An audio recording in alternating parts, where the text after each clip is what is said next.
Good afternoon, everyone, and welcome to our webinar titled Bootstrapping Your Nonprofit Creative Ways to Fund Your Mission. So, in case you don't know, my name is Alicia Mathis, and I am thrilled to be your guide through today's session. So, the purpose of our time together today is to delve into innovative and practical strategies for funding a nonprofit organization, particularly in its early stages. So, as someone deeply involved in the nonprofit sector, I understand the challenges of securing financial resources. And let me tell you, it doesn't matter how small or big you are, it's always a challenge. But especially when you are starting out, it can be even more challenging. And so this webinar is my way of sharing a toolkit of creative funding options beyond your traditional avenues. So these are some things that you can mix in to your traditional fundraising strategies. So my goal for this session is to empower each of you with the knowledge and skills that will enable you to effectively tap into various funding sources and strategies. So, whether you're laying the groundwork for a new nonprofit or seeking to broaden your funding landscape, I'm here to provide insights and actionable steps. So, a key focus of our discussion will be on the importance of creative funding. In our ever evolving world, relying solely on conventional funding methods is often insufficient. So, I'll be exploring how out of the box thinking and the use of unconventional resources can supplement your funding needs and evaluate your organization's impact and outreach. So, we'll talk about everything from leveraging in kind resources and pro bono support to maximizing digital platforms for fundraising. So, we're going to cover strategies that are particularly effective in today's digital age. So, I encourage an interactive session. So, please feel free to engage, ask questions, and share your experiences. And I believe in the power of collective learning, and your contributions could immensely benefit everyone who watches this video. So let's start this journey together. I'm excited to explore how we can creatively and effectively fund our missions and make a lasting difference in our communities. So, we are going to dive deep into the invaluable world of in kind resources and pro bono support. These are often untapped treasures in the nonprofit sector. So, let's talk about in kind resources first. What are they? In kind resources, which are donations that aren't cash, can significantly impact your operational efficiency and your service quality. And so here's how we can effectively identify and utilize these resources. First off, assessing and documenting your needs. So create a detailed list of your nonprofit's needs. This could range from physical items like office furniture and computers to accounting or web hosting services. It can also be things that you need in your programs, not just organization wise. And then have a clear documented list so that it makes it easier to match with potential donors. And then the next step is that you engage your community. So your community is your biggest asset. Attend local events, join online forums, and participate in networking sessions. Get involved in your community. And then communicate your needs through newsletters and social media. Because remember, visibility is key to in kind donations. And then develop a pitch. So when approaching potential donors, have a compelling story. explain how their in-kind contribution will make a difference. So it's not just about what you need, it's about creating a partnership of mutual benefit. All right, pro bono support. And pro bono support is professional expertise offered voluntarily and without payment. And it is a powerful resource for nonprofits. So here's how you can maximize it. So first of all, identify your potential pro bono partners. Look within your network and beyond. Reach out to local businesses, professional associations, and alumni networks. So many professionals are eager to give back, but need to figure out where to start. The next thing is to create a value exchange. So while pro bono work is unpaid, providing value to those offering their services is important. So this could be in public acknowledgement, networking opportunities, or a chance for professionals to develop new skills. Then the next thing is effective project management. So you're going to treat pro bono projects like any professional engagement. You're going to set clear objectives, timelines, and deliverables. So regular communication and gratitude are essential to maintaining a positive and productive relationship. And I want to talk a little bit about an experience that I had. There is a website, I think it's Taproot, where you can get professional pro bono services. And I will put the link to that in the comments. Now, if you're a nonprofit, you have to pay to register to be part of this. But if you're a professional, it's free. It's just a little strange to me. But I had signed up for this, and it's an interview process. It's a whole thing when you go through this. But what turned me off from doing it is that my time was not respected. The project was often, they wanted a whole lot of work. I mean, they wanted me to spend 40 hours a week on their stuff. And if I'm doing it for free, I can't do 40 hours a week to do this. And then, like I said, they didn't respect my time as far as we were going to have a call and then they don't show up. And so that's what we're talking about. Just make sure if you use pro bono services, you treat it as if it's paid work, because there's a myriad of things that professionals can be doing instead of pro bono work. And so you just want to make sure that they understand that you are excited and happy and thankful that they are helping you out.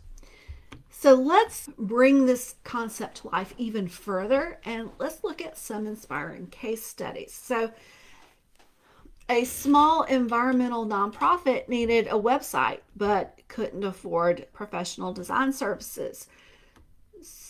So they connected with a local tech company and received some pro bono web design services, which not only enhanced their online presence, but also led to an increase in donations. And we know that people give actually 35% more online than if they do in any other method. So it's always good to have that website.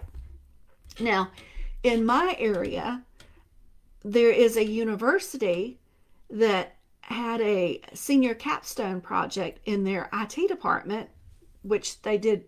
One of the degrees was multimedia, which is designing websites.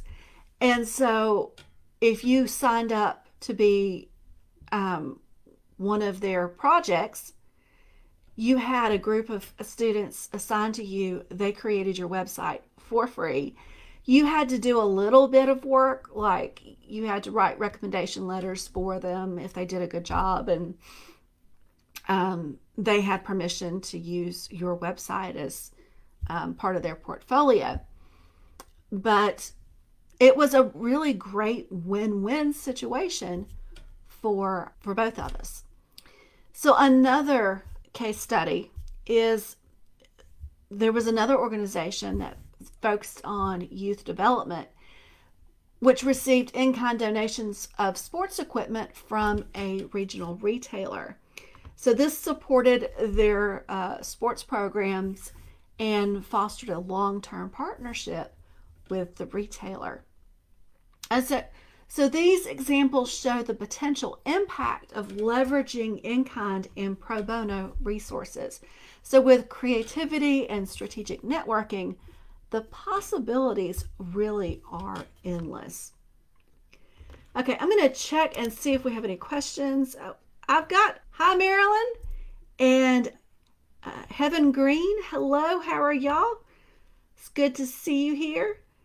Okay, it looks like we're doing good so far. So I'm going to move on to the next section, which we're going to start talking about alternative fundraising methods like crowdfunding and peer-to-peer campaigns.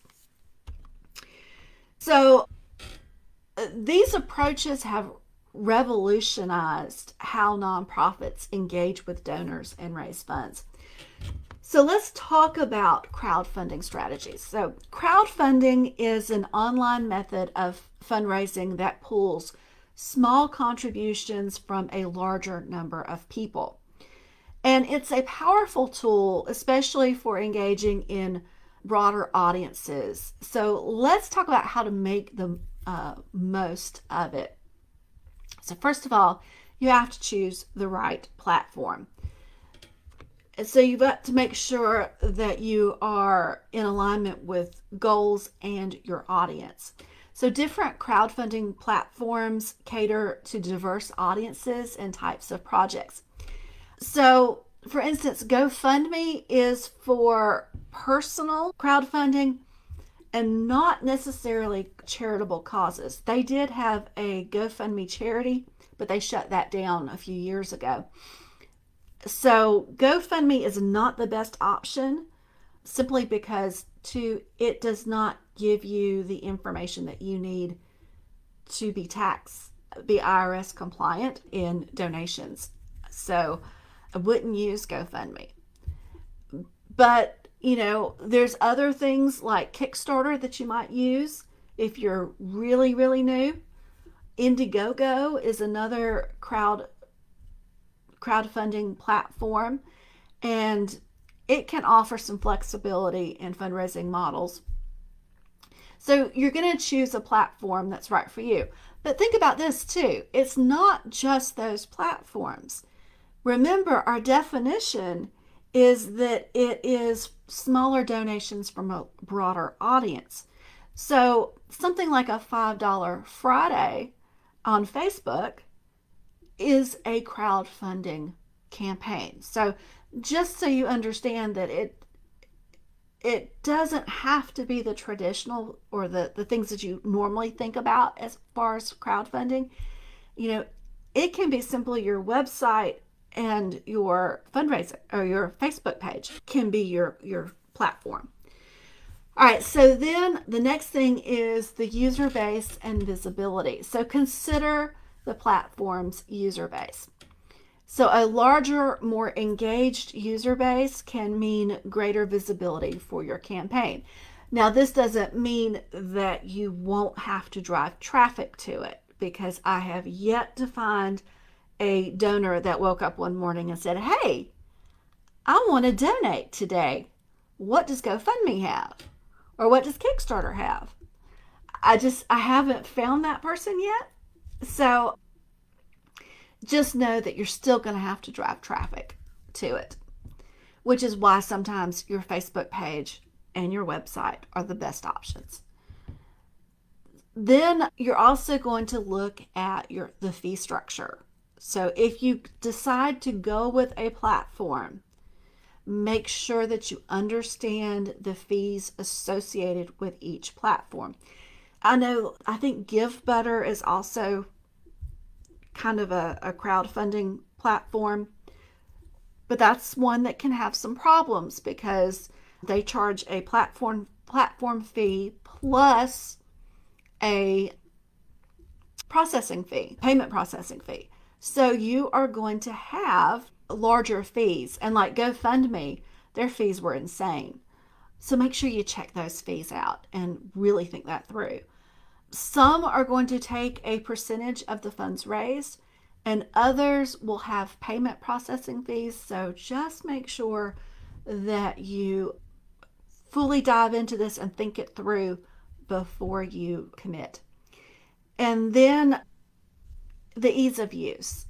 So the platform should be user friendly for your team and your donors. And features like easy campaign setup, straightforward donation processes, and effective reporting tools are crucial for you. So make sure that you look at that too. Next, you are going to create a compelling campaign. So storytelling. Storytelling is so important. So you're going to create these narratives that connect on an emotional level, and they can significantly boost engagement. So share stories about the individuals or communities that your nonprofit aids, and include testimonials when you can, or narratives that highlight the impact of your work. Now, some of you won't have testimonials. That's when you have to get people to buy into your vision. And creating that founder story is going to be important too. Then the next thing is your visuals and your media. So make sure that you have high quality images, and they need to be scroll stopping. They need to be something that people go, oh, when they see. Make sure your videos are compelling, and your infographics can effectively, in infographics, they can greatly enhance the campaign. So those are things to think about. And all of these things can help you convey your message more effectively and can increase engagement. The next thing is clarity in communication. So clearly articulate how the funds will be used and break down the goals into tangible outcomes so donors can see the direct impact of their contribution. So, make sure that you are clearly telling them $25 will go for this. People like it whenever they're giving to something very specific. And so make sure that you're telling them something specific. And then you're going to set realistic goals for this campaign. So your feasibility, you're going to analyze past fundraising efforts, your current donor base, and the market trends to set realistic targets. So over ambitious goals might discourage donors if they seem unattainable. Telling a donor to help 100 people is overwhelming to a donor, but if you tell them they're helping one person or someone like this one person, it actually works out better. Then you've got transparency. So you're going to communicate your goals and reasons behind them very transparently. Donors appreciate honesty and are more likely to contribute if they understand the necessity and feasibility of the goal. Next, you're going to promote your campaign. So you've got multi-channel marketing. You're going to utilize various channels like social media, email, and community events. And you're going to tailor your message to suit each platform. Then you've got engagement. So regularly updating your donors about the campaign's progress. Engagement can be enhanced through interactive content like live Q&A sessions, updates from the field, or behind the scenes glimpses of your work. And then, of course, you're always going to express gratitude. That is always important. You should be giving 3 thank yous for every ask. And so personalized thank you messages, shout outs on social media, or acknowledgments in newsletters, they can make donors feel valued and more likely to support you again. And then we're going to monitor and adjust our campaign. So you're going to track your progress, regularly monitor how the campaign is performing against your goals, You're going to use the analytics tools provided by the crowdfunding platform to track donations, donor engagement, and other key metrics. And then you're going to make sure you have flexibility, because you will need to tweak your strategies. That's a given. So this could mean adjusting your communication tactics. It could be adding new donor incentives or addressing frequently asked questions in your campaign updates. And then momentum. That's always important. So you keep the momentum going by regularly refreshing your campaign content with new stories, updates, or milestones achieved. This helps in keeping your audience engaged and informed. All right, let's switch gears and start talking about peer-to-peer fundraising campaigns. So peer-to-peer fundraising involves your supporters raising money on your behalf. And it's an effective way to expand your reach and engage your donor base. And typically what these look like is there are some platforms out there that allows people to build a profile and then ask for donations for your cause through their profile. So what you have to do to make this happen is you need a strong foundation. So you identify your key supporters. So you're looking for individuals within your network who are deeply aligned with your mission and have the enthusiasm and potential to rally others. Now, you could start with your board on this. And so these may be longtime donors. If you don't have any longtime donors, maybe it's volunteers or even beneficiaries of your services. Now, some of you actually have services where it might not be low income people taking advantage of your services, so you could use this. And like I said, it could even be board members asking in a peer-to-peer campaign. Once you have identified these people, then you've got to equip them. So you provide your supporters with a fundraising toolkit, and it includes the guidelines on setting up personal fundraising page, tips on storytelling, any key messages or statistics about your organization. And you're just going to make sure that they have access to all the necessary digital assets like logos, images, and infographics to be able to effectively set their campaign up. And then this campaign also is going to require some continuous guidance. So you're going to offer ongoing support and advice. So regular check-ins can help manage momentum and address any challenges that they may face. You don't want them giving up or getting discouraged. So you're going to have to keep communication with them. The next big part of a peer-to-peer campaign is the training and support. So you're going to have to organize training sessions. So you're going to conduct webinars or workshops to train your supporters on how to set things up and what needs to be done. So you're going to cover topics like effective online fundraising techniques or storytelling or social media strategies or just simple how-tos. Next, you need resource availability. So you're going to create and share resources like templates for social media posts, email outreach, and thank you messages to donors. And then last, you're going to build digital proficiency. So a lot of peer-to-peer fundraising is done online. Like I've said, you've got to provide that training on digital tools and the platforms so that you can empower them to do it. And then the next thing is creating a community. So you're going to encourage interactions. So create forums or social media groups where your fundraisers can connect, share experiences, and learn from each other. You're going to celebrate their milestones. So regularly acknowledge and celebrate the achievements of individual fundraisers and the group as a whole. So this Could be through social media shout outs, newsletters, or even small virtual events that you put together. And then, of course, feedback and learning. So you're going to encourage your fundraisers to provide feedback on their experience and share their learning with the group.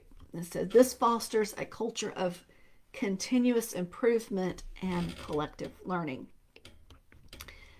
Another aspect is acknowledging your efforts. So you're going to make sure you have personalized appreciation, personalized thank you messages, either through email, letters, or phone calls, can really make your fundraisers feel valued. And remember, a simple act of gratitude can go a long way.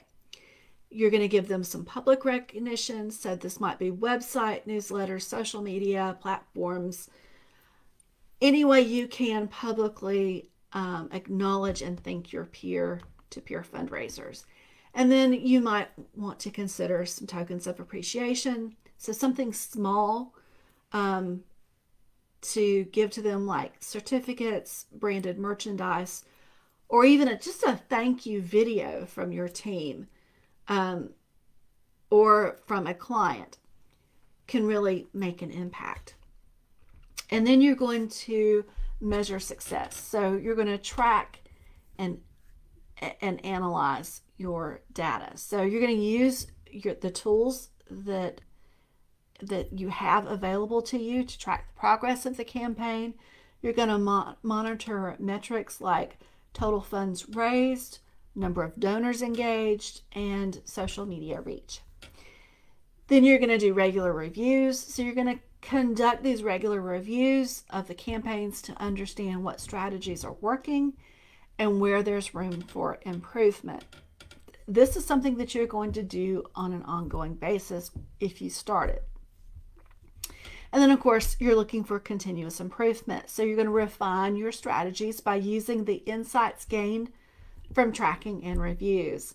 And you're going to share these insights with your fundraisers to help them improve their campaigns and to keep them motivated.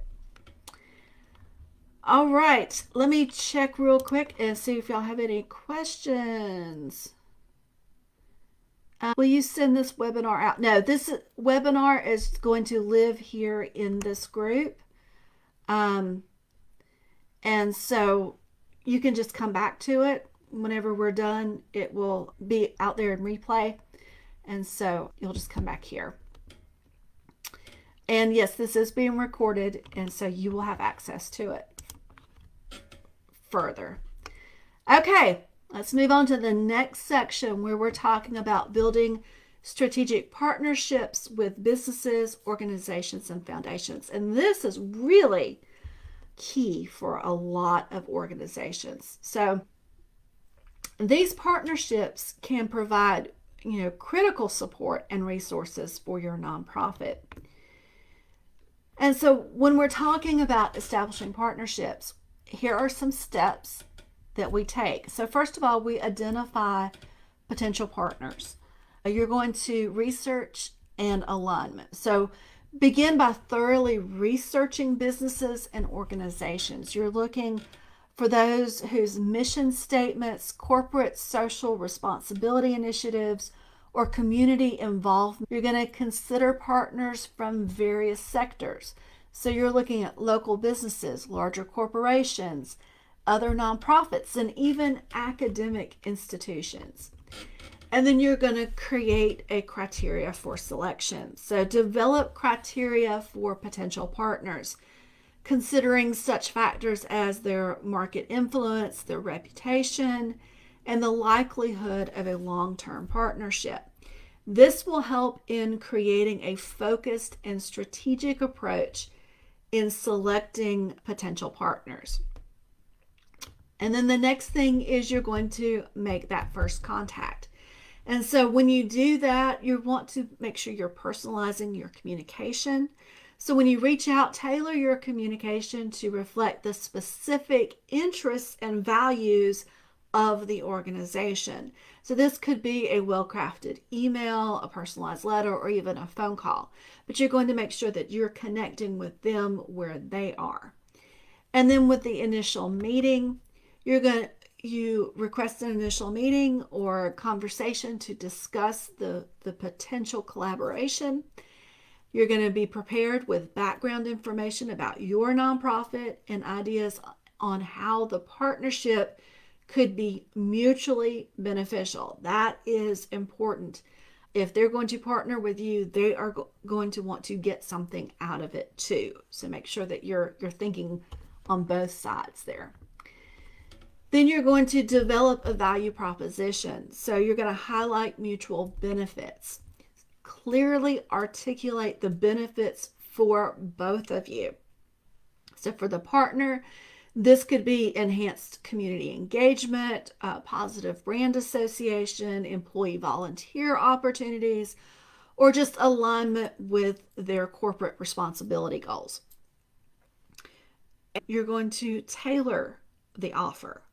This is not a cookie cutter thing. So each value proposition should be tailored to the specific partner. So for example, for a business, you're going to focus on public relations opportunities and community impact. For a foundation, you're going to emphasize alignment with their philanthropic goals. And then we're going to set clear expectations. So we're going to have transparent communication. And this starts at the beginning. We're going to have open and honest discussions about what each party hopes to achieve. And this includes discussing any potential challenges and how they might be addressed. You're going to document your agreement. So once you have all the expectations agreed on, then you're going to have a formal agreement put together. It's called a memorandum of understanding. And so this is going to ensure that both parties are clear about their roles, responsibilities, and the scope of the partnership. And that MOU is very important, especially if we're talking about a big commitment, big responsibilities. All right, and then the next thing you're going to do, your next phase, is to nurture these partnerships. So you're going to communicate regularly. You're going to give consistent updates. So you will establish a regular schedule for updating your partners. This could be through monthly or quarterly reports, newsletters, or emails. And they're going to provide insights into your recent activities, the achievements, and how their support has contributed. If you have volunteer opportunities, you're going to include pictures of those people from that company that volunteered and talk about what they accomplished in their volunteer time. You're going to have engaging meetings. You're still going to be having periodic in-person meetings or phone calls to just discuss the ongoing projects and your future plans. And these interactions can be formal or informal. It really doesn't matter, but they should always serve to reinforce the partnership. And then you're going to make sure that you have some feedback mechanisms put in. So you're going to implement channels for feedback from your partners. And this can be through surveys, direct conversations, or just suggestion boxes, allowing them to share their thoughts and ideas on the partnership. The next thing we're going to do is we're going to recognize the contributions. That's probably one of the reasons why they are entering into this partnership. So, if they want public acknowledgement, some don't. But if they do, you're going to make sure that you're using various platforms like social media, press releases, your website, all to acknowledge and thank your partners. You're going to highlight their support in public forums so that it not only shows your appreciation, but also boosts their image and reputation. Because remember, this is mutually beneficial. You might even consider having some celebratory events where they're either virtual or in person, and you just have events with all your partners to come together and to celebrate milestones and achievements, from within the partnership. A lot of times they like this because they get to mingle with other companies and other people. And so this also is a way in the business community to publicly acknowledge their contributions. And then you have personalized individual recognition. So again, you're going to tailor the recognition to your partner. Excuse me. And for some, it might be a plaque or a certificate that might be appreciated and appropriate. For others, it might be a personal thank you note, or a video message might be more impactful. I worked for an organization where we had a volunteer that enjoyed baking pecan pies. And so at Christmas time, those partners all got a pecan pie from us. But it was something that they enjoyed. And then make sure that you are evolving with needs. So you're going to regularly review what's going on and make sure that it's still meeting the needs of both people involved. And then be open to adapting the terms of the partnership as either organization grows and changes. And then look for innovative collaboration opportunities. So encourage innovation within the partnership. Explore new ways of working together, such as joint ventures or collaborative projects, or just new fundraising initiatives. And then, of course, you're going to need some long-term planning with this. So you're going to engage in long-term planning with your partners, discuss future goals and how the partnership can evolve to support these objectives. So this fosters a shared vision and purpose. So let's talk just a second about some examples of successful collaborations. So if you have like a nonprofit and a local business, so an example would be a local restaurant chain partners with a food bank providing surplus food and hosting fundraising events. Now this partnership helps the food bank with resources and enhances the restaurant's community image. Another example would be a nonprofit and a corporate foundation. So a nonprofit focused on educating partners with a tech company's foundation. The foundation funds digital learning tools and employee volunteers to assist in training and mentorship programs. Then you've got nonprofit and community organizations. So a health-focused nonprofit collaborates with a community yoga studio. And so the studio offers free classes to the nonprofit's beneficiaries and helps host wellness events promoting physical health and community awareness. Some things to get you thinking. All right, let me check. Okay. I think we're all good.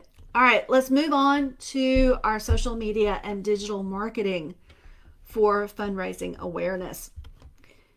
And this is our last section of our webinar. So we are going to explore how to effectively use social media and digital marketing to enhance your nonprofit's fundraising efforts and raise awareness.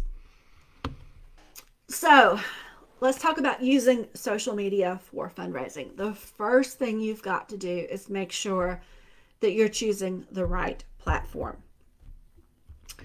So that might mean doing a little bit of audience research to understand where your target audience is most active.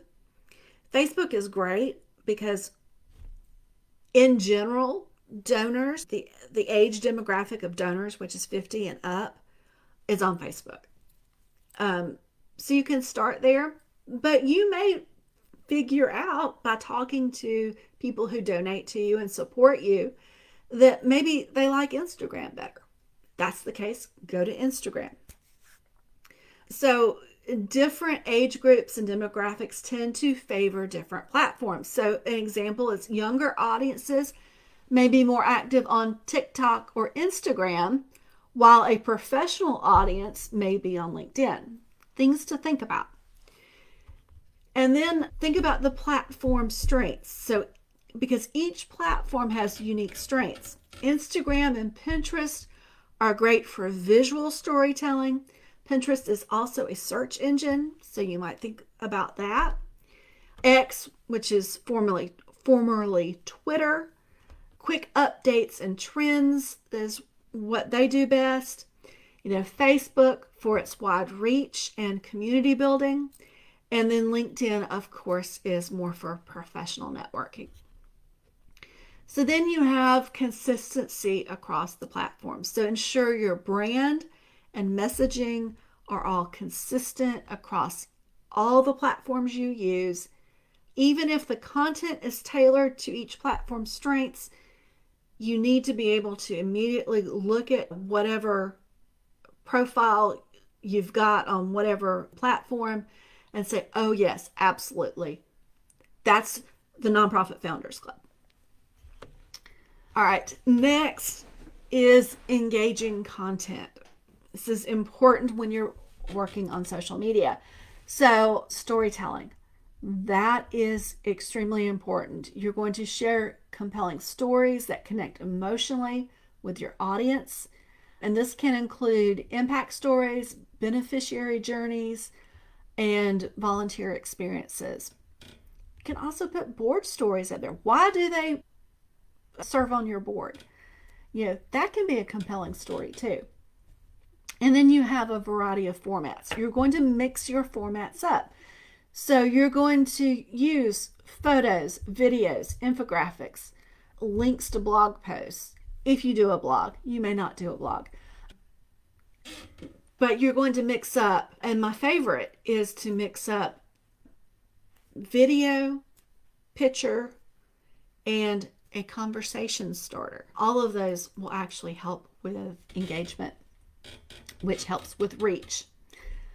So you also doing interactive content such as polls, quizzes, and Q&A sessions. That can also help with engagement. And then you're going to make sure that you're posting regularly. And posting regularly means whatever you can do consistently. So the more times you post, the faster you grow. But if you can post at least 3 times a week, then the algorithm likes you. So keep that in mind. And then you can use tools like content calendars to help plan and organize your posts. All right, then we have different fundraising tools. So you can do direct donation options. So you use built-in tools like Facebook's donate button or Instagram's donation stickers to facilitate easy giving. You can use fundraising campaigns. So each of these platforms, you can run specific fundraising campaigns, including matching gift campaigns where donations are matched by a corporate partner, or challenge campaigns that encourage supporters to participate in a challenge and donate. And then, of course, we have the social media campaigns where you plan the campaign. You're going to make sure that you have different things like Giving Tuesday that you can plan out, and you're going to plan your messaging and your posts. And then using hashtags. Apparently on Facebook, using hashtags is a thing. I just recently found this out. It's actually been a thing, and it works really well apparently. So you're going to create unique campaign hashtags to track engagement. And then you're going to encourage supporters to use hashtags too in their posts. And then, so some digital marketing tactics for visibility and support. Your email marketing, that's going to be important. So you're going to develop a strategy. Create your email marketing campaigns for the entire year. Decide how often you're going to do this. If you have a larger list, you might want to segment and send different things to different people. And then, make sure that your content and designs are consistent with your branding, and you are doing this in a way that you're including calls to action and donate now and learn more and join our calls and all these things. And then, of course, we're going to do some analytics and adjustment. So you're going to track your performance. You're going to use tools like Google Analytics and your social media insights and your email marketing metrics to look at the performance of your campaigns. And then you're going to understand what key metrics you are to focus on, and then have some improvement, some ways to improve your campaigns. Okay, that is all I have for today, and I thank you for being with me. I'm going to look and see, do we have any questions? We do not. Okay. If you think of any questions, let me know. I'll be glad to answer them in the comments. And I'm trying to keep this at an hour, so I am going to go ahead and say thank you so much for being here. I hope you got something out of it, and I hope it gave you some other things to think about besides just asking for donations. Again, these are things to fill in because there's no substitute for individual donors. But maybe you just need to think about different ways to fill in. All right, that's it. I will see you next time, and have a great week.